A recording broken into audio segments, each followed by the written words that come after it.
लड़का भी खड़ा हुआ है और वो गौहरकन कब्र की मिट्टी हटाने के बाद वो स्लिप खिसका रहा है। अब जैसे ही स्लिप हटाया है कब्र का अहमद, तो जानती हो क्या देख रहे हैं? वो देख रहे हैं कि कब्र में डेड बॉडी नहीं है। अस्सलाम वालेकुम शेख साहब। वालेकुम अस्सलाम वरहमतुल्लाहि वबरकातुहू। और पिछले दिनों मैंने सुना कि आपकी तबीयत बहुत ख़राब थी, अल्लाह रहम करे। हाँ हैं? बस शुक्र है अल्हम्दुलिल्लाह, अभी तो बेहतर है, पहले से बहुत बेहतर है ना। वैसे जब से ये शहर में ग्रीनरी उड़ा दी है, मतलब बड़ी बड़ी बिल्डिंग बना दी है, प्लाजा बना दी है, तब से मुझे ऐसा लगता है यहाँ की हवाओं में ना वो ताजगी चली गई है। हवाओं में ऐसा लगता है शिफा चली गई है जैसे। हाय क्या बात कही है कि हवाओं की शफा चली गई। उसकी वजह ये है कि दरख्त ही काट दिए गए, हाय हाय हाय। जहाँ लगे थे उन्हें काट दिया गया, और जो रह गए हैं वो भी कट ही रहे हैं, बजाय इसके कि उनकी हिफाजत की जाए। ऐसा नहीं हो रहा, वो कट रहे हैं। और मैंने इतने बेवकूफ़ लोग देखे हैं, इतना घना पुराना दरख्त अपने गेट के पास से काट देते हैं और कहते हैं कि हमारे बेंगलोर का व्यू ख़राब हो रहा है। हाय ओए होए होए, उन्हें पता ही नहीं है कि वो कितना इंपॉर्टेंट दरख्त है और एक दरख्त को बड़ा होने में कितना टाइम लगता है यार। सही बात है, और कितनी आसानी से लोग काट भी देते हैं। ठाड़ धाड़, अल्लाह रहम करे हम लोगों पे और उन लोगों पे। बिल्कुल ऐसा ही है। हाँ जी। और तमाम प्यार करने वालों का बहुत शुक्रिया। और कह रहा हूँ अहमद कि करीब उनके ही रहो जो तुमसे दूर नहीं रह सकते। करीब उनके ही रहो जो तुमसे दूर नहीं रह सकते। उन्हीं के करीब रहो। और अर्ज किया है कि तेरी हर बात का जवाब यही है। तेरी हर बात का जवाब यही है। हाय देखो कितनी मजे की बात, कि तेरी हर बात का जवाब यही है कि हाँ मैं गलत तू सही है। वाह, क्या बात है, क्या बात है। मतलब इस मकाम पे पहुंच गए कि अब गिले करना ही छोड़ दिए। भाई मैं गलत तू ही सही है, उसको ही सही करा दिया। क्या ऐसे बात ही है, क्या बात हाँ जी। अर्ज किया है कि अफसोस है मगर अब शिकवा नहीं मुझे। अफसोस है मगर अब शिकवा नहीं मुझे। हाँ, अफसोस है मगर अब शिकवा नहीं मुझे, एक शख्स साथ रह के भी समझा नहीं मुझे। क्या बात है शेख साहब, क्या बात है। एक शख्स साथ रह के भी समझा नहीं मुझे। बिल्कुल ऐसे ही। और अर्ज किया है एक ऐसे गम शनास की हसरत रही मुझे। एक ऐसे गम शनास की हसरत रही मुझे। जो मेरे गम में शरीक होता, कि एक ऐसे गम शनास की हसरत रही मुझे, जो रोए मेरे साथ मुझे हौसला ना दे। बहुत खूबसूरत बात कही है। जो रोए मेरे साथ मुझे हौसला ना दे। बिल्कुल ऐसे ही। और रोने से मुराद जाहिर है कि साथ रहे, मतलब बहला फुसला के चला ना जाए। ऐसा ही है। अर्ज क्या है कि हर चीज दस्तयाब थी दुनिया जहान की। हर चीज दस्तयाब थी दुनिया जहान की। हर चीज दस्तयाब थी दुनिया जहान की, लेकिन तेरी कमी का अज़ाला ना हो सका। बहुत ही खूबसूरत। लेकिन तेरी कमी का अज़ाला ना हो सका। गया, जाने वाला गया। और कह रहा हूं कि मेरे अंदर से कहां वाकिफ है। मेरे अंदर से कहां वाकिफ है। मेरे अंदर से कहां वाकिफ है मुझे बाहर से देखने वाले। हो बहुत खूबसूरत। मेरे अंदर से कहां वाकिफ है मुझे बाहर से देखने वाले। एक गिला है ये, गिला। बिल्कुल ऐसे। और अर्ज क्या है, कायम तो शहर भर में है दारुल शिफा मगर। कायम तो हर शहर में है दारुल शिफा मगर। कायम तो शहर भर में है दारुल शिफा मगर, गम का कोई तबीब नहीं, कोई भी नहीं। बहुत ही खूबसूरत। गम का कोई तबीब नहीं, कोई भी नहीं। अहमद क्या बात है। बहुत मान था जिन पर, बहुत मान था जिन पर, मुझे बहुत मान था जिन पर, बहुत बेईमान वो निकले। ओहो, बहुत मान था मुझे जिन पर, हाँ जी, बहुत बेईमान वो निकले। बहुत बेईमान वो निकले। क्या बात है सर, क्या बात है। और अर्ज क्या है, आज तबीयत बड़ी उदास सी है। बहरहाल मैं आप लोगों को महसूस नहीं होने दूंगा। अर्ज क्या है कि कभी कभी तो मेरी खुद से भी नहीं बनती। कभी कभी तो मेरी खुद से भी नहीं बनती। अपने आप से बात की है मैंने।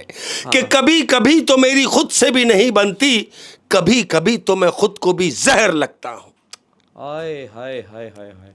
कभी कभी तो मेरी खुद से भी नहीं बनती और कभी कभी तो मैं खुद को जहर लगता हूं। क्या बात। दुनिया वो हालात पैदा कर देती है कि सोचता हूं कि ना ही होते तो अच्छा था, और अगर है तो किन हालात में है या किन लोगों में है, किस दौर में है, इसलिए अपने आप को जहर लगता हूं। होए होए होए होए, बहुत खूबसूरत बात शेख साहब। और ये शायरी वाला जो आपका सेक्शन है सर, इसके क्या कहने, क्या कहने इसके, क्या कहने? ये सब उन प्यार करने वालों की मोहब्बतों का सिला है। वजह जानते हैं मत क्या है?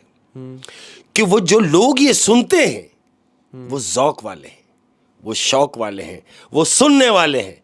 और वो सुनने वाले हैं तो हम कोशिश ये करते हैं कि जब वो सुनना चाहते हैं तो हम सुनाएं कुछ ना कुछ, सुनाएं कुछ उनके लिए। अच्छा, मैं आपको एक बात बताऊं, ये शेर व शायरी की एक खासियत है, ये जवानी में समझ नहीं आती। हाय हाय हाय हाय, जब कहाँ आप पहुंचे? उम्र का एक हिस्सा गुजार लेते हैं बिल्कुल ऐसे ही है, तो फिर हर शेर ऐसा लगता है जैसे आप पे फिट हो रहा है। बिल्कुल ऐसा ही है। ऐसा ही है ये तजुर्बा जो है ना, तजुर्बा जो एक्सपीरियंस है जिंदगी का, ये जो शायरी हम बैठ के करते हैं अहमद, ये वो सारे तजुर्बे का निचोड़ होता है जो हम बयां कर रहे होते हैं, अपने अंदर की बातें अपने प्यार करने वालों के क्या साथ। बात है, लेकिन लेकिन लेकिन प्यार करने वालों की डिमांड तो कुछ और भी है। बिल्कुल, प्यार करने वालों को इंतजार नहीं कराना चाहिए। और जितने भी हैं दुनिया के किसी भी कोने में है, जहां जहां मोमडन है, उन सबको रमज़ान की बहुत बहुत मुबारकबाद, क्योंकि रमज़ान चल रहे हैं। और रमज़ान के तवस्सुस से मैं तमाम मुसलमानों से ये बात कहना चाहूँगा कि ख्याल रखें, ख्याल रखिएगा उनका कि जो सैरी नहीं कर पाते, जो अफ्तार नहीं कर पाते, तो कोशिश कीजिए कि आपके तवस्सुस से वो अफ्तार कर सकें, आपके तवस्सुस से वो सैरी कर सकें। अल्लाह को राज़ी रखें।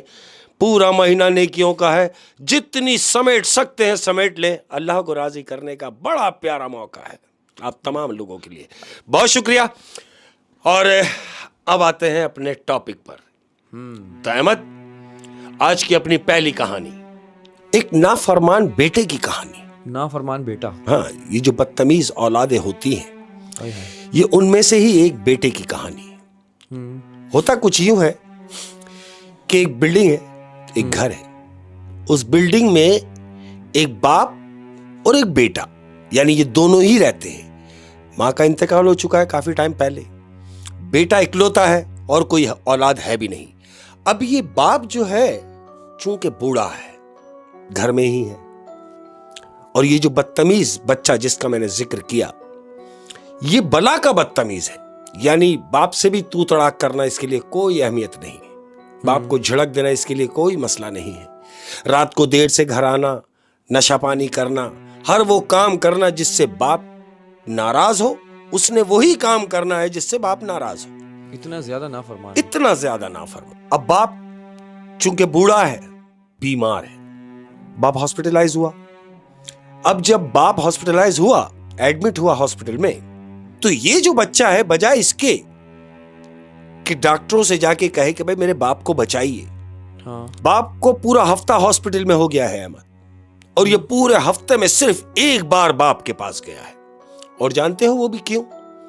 वो भी सिर्फ इसलिए कि अबू जी मेरी जेब खर्ची खत्म हो चुकी है, तो मुझे कुछ पैसे चाहिए। ये बाप से पैसे लेने हॉस्पिटल गया है, बजाय इसके कि बाप की तीमारदारी के लिए वहां मौजूद होता। ये इतना नाफरमान बच्चा है, जबकि बाप ऐसी कंडीशन पे है कि बस मरने वाला है। और वही हुआ अहमद कि बाप का इंतकाल हो गया। अब जब बाप की डेथ हो गई, तो इसने क्या सोच रखा था?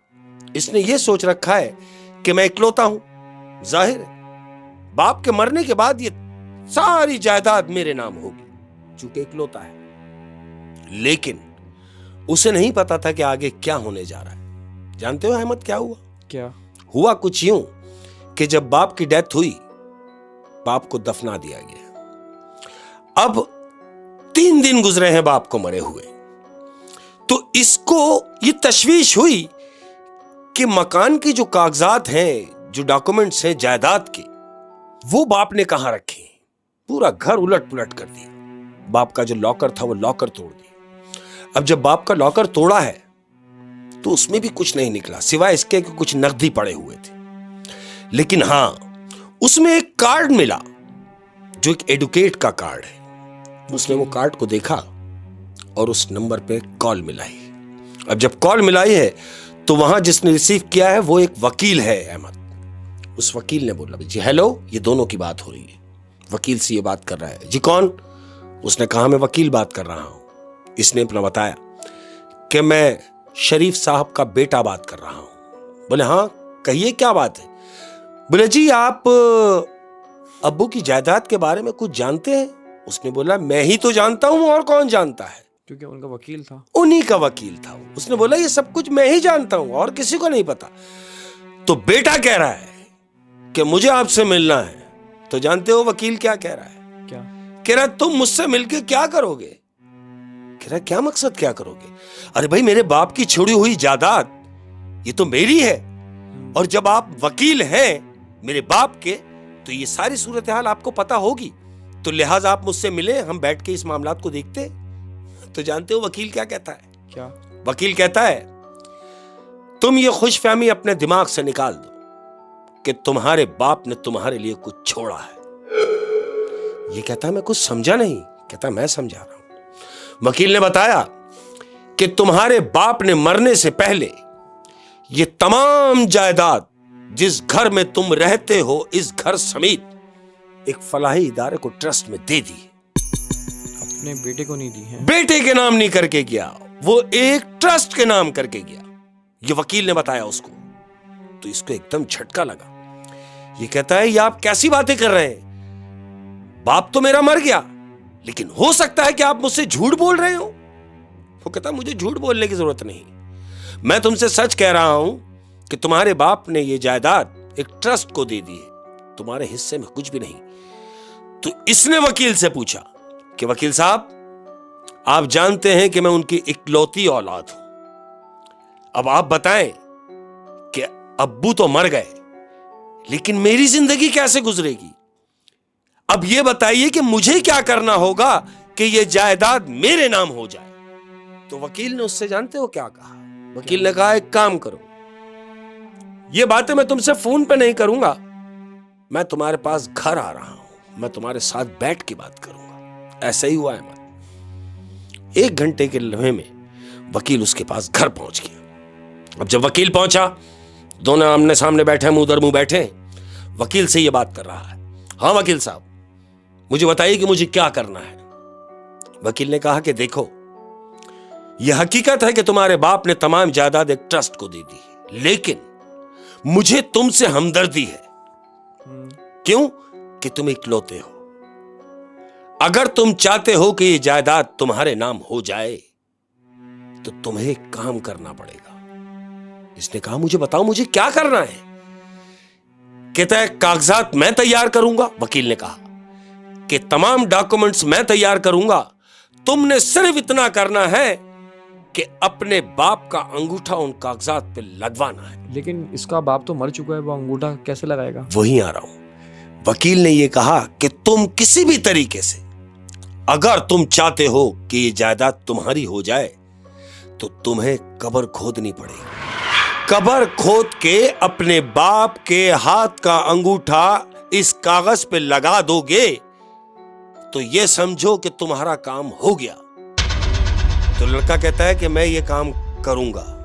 वकील जानते हो क्या कह रहा है? क्या कह रहा है? अगर तुम ये काम कर देते हो तो सुनो, इस बात को राज ही रखा जाए कि ये जायदाद तुम्हारे बाप ने ट्रस्ट के नाम कर दी थी, इसे मैं भी राज रखूंगा और तुम भी राज रखना। लेकिन उस वकील के दिल में भी लालच आ गया। लालच है, मैं वहीं आ रहा हूं। हाँ। वकील कह रहा है लेकिन जो भी कुछ होगा, जितनी भी जायदाद तुम्हारे हिस्से में आएगी उसमें से 25% मैं रखूंगा। जो इसका वालिद साहब ट्रस्ट को देके चला गया। दे के चला गया। वकील ने उससे गेम किया कि उसमें से 25% मैं रखूंगा, बाकी 75 तुम्हारा। अब इसने ये गनीमत जाना कि कुछ भी नहीं, और अगर कुछ होगा तो 75 भी बहुत है। इसने बोला डन हो गया। अहमद इन दोनों की बात हुई। वकील ने इसको वो कागजात दिए जिस पे बाप के अंगूठे का निशान लगाना है। अब क्या होता है, चूंकि बाप तो मर चुका है, अहमद ये वो डॉक्यूमेंट्स लेके कब्रिस्तान पहुंचा है। रात का तकरीबन कोई 2-2:30 बजे का टाइम है। इसने हिम्मत की, क्योंकि लालच है, ये लालची है।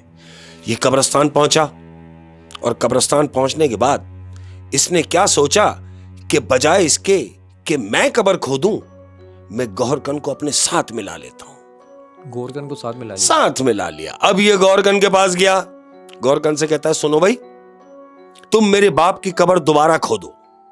गोरकन ने कहा तुम्हारा दिमाग खराब हो गया है, मैं क्यों खोदूं, और अगर मैं कब्र खोदता हूं तो ये तो कानूनी मामलात है। वो कहता छोड़ दो, इतनी रात को यहां कौन देख रहा है, तुम मेरे बाप की कब्र दोबारा खोदो।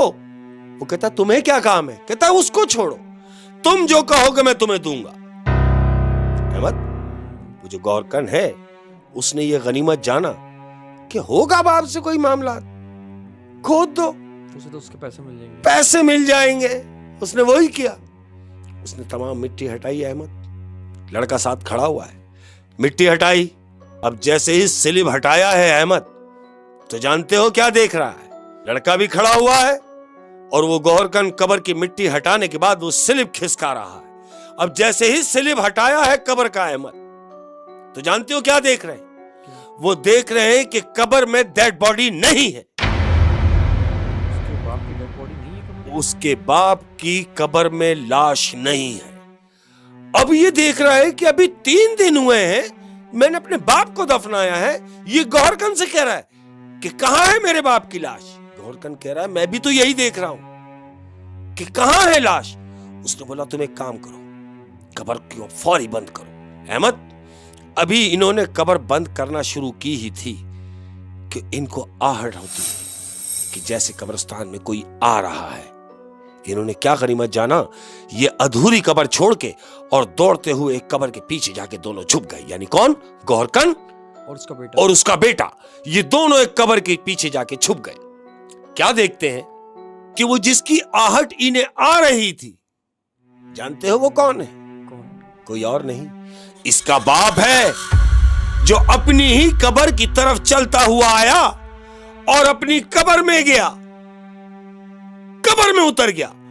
अब जो इसने देखा गोरकन ने कि ये कौन सा माजरा है। अहमद, गोरकन बजाय इसके कि कोई काम करता, गोरकन ने बोला भाई ये मेरे मामलात नहीं है। वो खौफ के मारे गोरकन तो वहां से भाग गया। यानी एक तरीके से उसकी रूह आई और ऐसे ही मतलब और पैक कब्र के उसी में अंदर चली गई। वो उसके बाप ही था, वो जो चलता हुआ, इसने इन दोनों ने देखा कि वो बाप चलता हुआ आया, कब्र में गया, गोरकन वहां से भाग गया।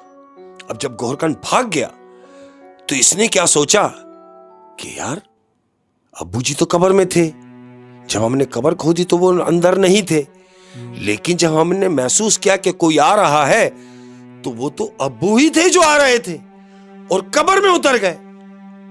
अहमद, इसने वहां रुकना मुनासिब नहीं समझा, ये भी सीधा घर के लिए भागा।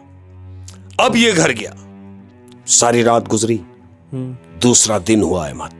अब जब दूसरा दिन हुआ तो दूसरे दिन इसने वकील को कॉल मिलाई, वकील को लाइन पे लिया। हेलो, वकील ने बोला जी।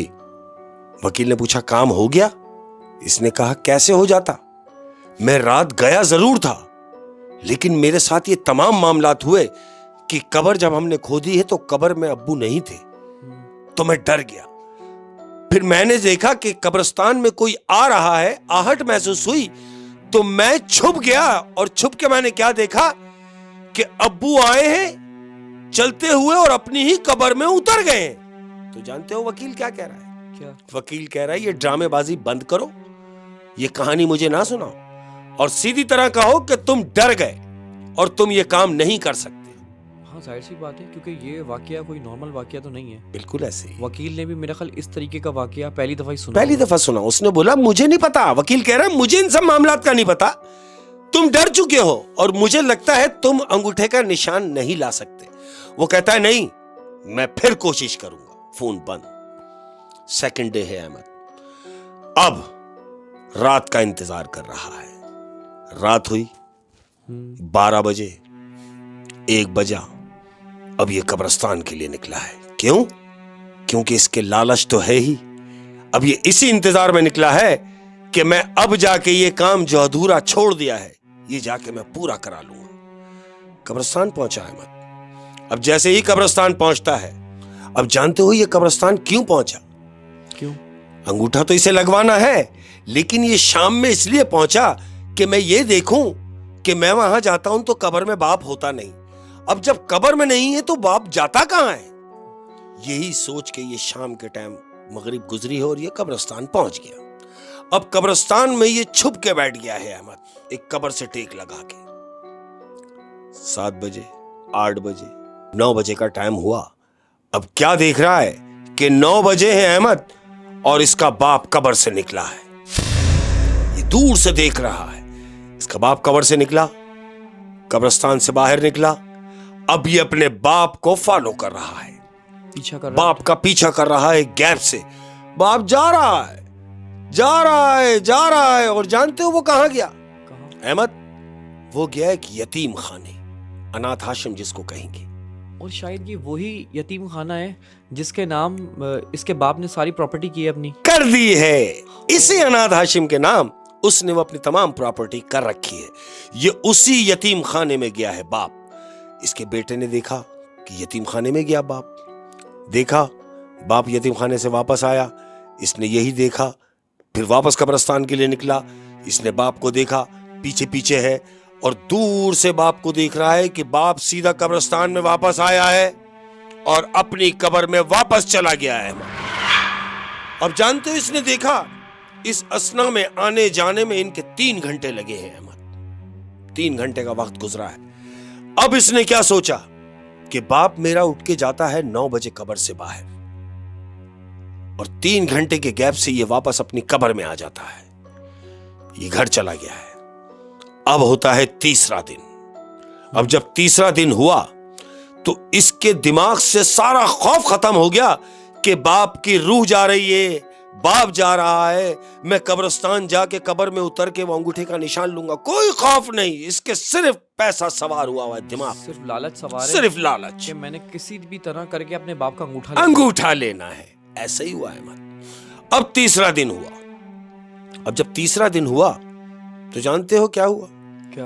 यह हस्बे दस्तूर 7 बजे कब्रिस्तान पहुंच गया। अब ये कब्रिस्तान पहुंचा। कब्रिस्तान पहुंचने के बाद इसने देखा कि इसका बाप कब्र से निकला। इसने देखा कि हाँ कब्र से निकला है। अब ये कब्रिस्तान में ही है, आने के इंतजार में। इसको पता है कि ये सीधा अनाथ आश्रम जाएंगे और जब वापस आएंगे तो कब्र में ही आएंगे। अब जब वापस आएंगे तो मैं कब्र में उतर के अंगूठे का निशान ले लूंगा। समझ रहे हो? हाँ। इसको मालूम है कि अब ये 3 घंटे के लिए जा रहे हैं, ये कब्रिस्तान में ही है। इसका बाप गया हस्बे दस्तूर, 3 घंटे के गैप से वो वापस आया। अब ये कब्रिस्तान में ही है। ये देख रहा है कि इसका बाप आया और आने के बाद कब्र में उतर गया है अहमद। अब इसने ये सोचा कि इससे अच्छा मौका नहीं मिलेगा। अब इसको यकीन हो गया कि उसका बाप कब्र में ही है। कब्र में ही है। ऐसा ही हुआ अहमद। इसके हाथ में वो कागजात हैं जिस पे इसने निशान लगवाना है, अंगूठे की थंब का निशान। इसके हाथ में पेपर है। ये सीधा कब्र की तरफ गया। कब्र की तरफ जाने के बाद अहमद ये कब्र में उतर गया। किस नियत से? अंगूठा लगवाने के लिए। थंब लगवाएगा। ये कब्र में उतरा। कब्र में उतरने के बाद इसने मुर्दे का हाथ पकड़ा अंगूठा लगाने के लिए। अब जैसे ही हाथ पकड़ा है अहमद, तो जानते हो कब्र के बाहर से क्या आवाज आ रही है? उसे आवाज आ रही है कि यहां क्या लेने आया है। अब जब इसको यह आवाज आई है अहमद, तो इसने फौरन कब्र से बाहर देखा, यानी ऊपर की जानिब। जब ऊपर देखा, ये कब्र के अंदर है, इसने ऊपर से देखा कि आवाज आ रही है। जब ऊपर देखता है तो जानते हो क्या देख रहा है? क्या? वो देख रहा है कि इसका बाप कब्र के बाहर खड़ा हुआ इससे कह रहा है कि यहां क्या लेने आया है। कब्र के अंदर कौन? वहीं आ रहा हूं। इसने जो देखा कि मेरा बाप कब्र के बाहर, तो ये लाश किसकी है जिसका मैं अंगूठा लगाने लगा था? अहमद, इसने वो मुर्दे के चेहरे से कफन हटाया है तो जानते हो क्या देख रहा है? क्या? वो देख रहा है कि वो लाश उसकी अपनी है जो अंगूठा लगवाने गया था, यानी उसके बेटे की लाश है वो जो कब्र में पड़ी हुई। अपनी लाश, यानी वो जो कफन हटाया, हाँ, तो उसकी खुद की लाश है। खुद की लाश थी। हालांकि यहाँ तो उसके बाप की लाश होनी बिल्कुल चाहिए। ऐसे ही इसने अपने बाप से पूछा, क्योंकि ये कब्र में है और बाप ऊपर खड़ा हुआ है। हाँ। तो इसने अपने बाप से पूछा कि अब्बा जान, ये कब्र तो आपकी है, हाँ, और ये मुर्दे की जगह आपने होनी थी। यहां पर जहां पर मेरी लाश नजर आ रही है, यहां तो आपकी लाश होनी चाहिए थी। आप बाहर हैं, ये लाश मेरी कब्र में क्या कर रही है? मैं तो जिंदा हूं। तो जानते हो बाप क्या कह रहा है? क्या? कह रहा तू समझ रहा है मेरे बच्चे कि तू जिंदा है, जबकि ऐसा नहीं है। बेटा बोल रहा है मैं समझा नहीं। कह रहा मैं बता रहा हूं कि जब तू 2 दिन पहले कब्रिस्तान के लिए घर से निकला है, तो बिल्कुल कब्रिस्तान के करीब तुझे एक ट्रक ने कुचल दिया है, इसलिए ये तेरी लाश है। और तू भी ऐसे ही घूम रहा है जैसे मेरी रूह घूम रही है। यानी जब वो दूसरी दफा कब्रिस्तान आया था, हाँ, तो उसको ट्रक ने कुचल दिया के सामने। बिल्कुल। और वो मर चुका है, उसको पता नहीं है। लेकिन पता नहीं है, उसके दिमाग में वही चल रहा है कि मैं जिंदा हूं, जबकि ऐसा नहीं है। वो भी मर चुका है अहमद, मर चुका है और उसको पता ही नहीं है। पता ही नहीं। उसके बाप ने उसको बताया कि तू मर चुका है। जब उसने पूछा कि ये मेरी डेड बॉडी अंदर क्या कर रही है, वो कह रहा है तू समझ रहा है कि तू जिंदा है, जबकि ऐसा नहीं है। तू 2 दिन पहले ही मर चुका है ट्रक के हादसे में। क्यों? क्योंकि उसके दिल में लालच सवार था। कि वो मर गया, उसे पता ही नहीं चला। बिल्कुल ऐसा ही। अच्छा, वैसे मैंने सुना भी है इस तरीके से कि जब मुर्दा मरता है, जब वो किसी की मौत वाक़ई होती है, तो उसे अपनी मौत एक ख्वाब लगती है। ख्वाब कि मैं अभी उठ जाऊंगा, मेरी आंख लगी है ऐसे। हाँ, लेकिन उसकी आंख फिर कब्र में खुलती है। कब्र में खुलती। और जाहिर सी बात है, वो काम दुनिया से आखिरी दफा करके गया है, हाँ, उसका जहन उसी काम में की तरफ मशगूल हो जाता है। और लालच बुरी बला, बहुत बुरी बला है, और खासकर औलाद का लालच। यानी आप देखें कि किस हद तक गिर सकता है ये इंसान, आज का इंसान, कि वो ये नहीं देख रहा कि मेरे बाप की लाश की बेहुरमती होगी, मैं लाश के लिए, मैं अंगूठे के लिए लाश के पास उतरूंगा, कब्र हटाऊंगा, खिसकाऊंगा, क्या मामला थे, तौबा। लेकिन उसने सारी चीजों को एक तरफ रखा, सिवाय अपने लालच को टारगेट रखा कि मुझे पैसा मिल जाए, किसी भी तरीके पैसा मिल जाए। और अगर अपने बाप की खिदमत की होती अपनी जिंदगी में, तो बाप के हंसी खुशी जायदाद उसके नाम करके जाता। वो बाप तो क्योंकि इकलौता बेटा है। अरे औलाद किसको प्यारी नहीं होती, लेकिन ऐसी औलाद जिससे माँ बाप बदजन हो, तो उसके लिए क्या छोड़ के जाएंगे। तो वो अपनी आखिरत का सामान करके गया कि वो एक ट्रस्ट को देके और चला गया, बजाय इसके कि वो उस औलाद के नाम करता जो सारी जिंदगी उसके पीछे अय्याशियां करती और उस पैसे की बर्बादी कर देती। क्या बात है शेख साहब, बड़ी सबक आमूज कहानी थी, बहुत इंटरेस्टिंग थी और रोंगटे खड़े कर देने वाली कहानी।